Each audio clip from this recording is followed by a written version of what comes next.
How to calibrate my Cricut Maker. Step 1. Open your Cricut design space. Step 2. Click on the 3-line icon. Step 3. Click on Calibration. Step 4. Click on Print Then Cut. Step 5. Select your printer. Step 6. Click on Print. Step 7. Receive the calibration print. Step 8.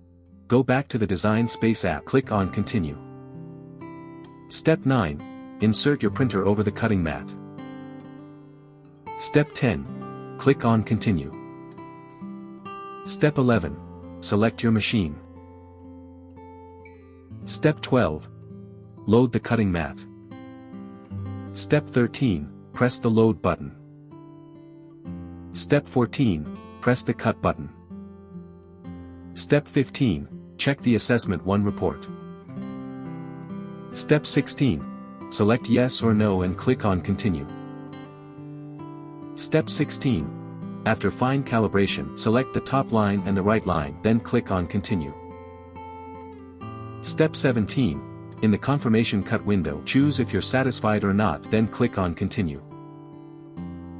For more such help and information, visit us at www.mannymaker.com or call us at +1 786 866 5932 +44 020 3983 0480.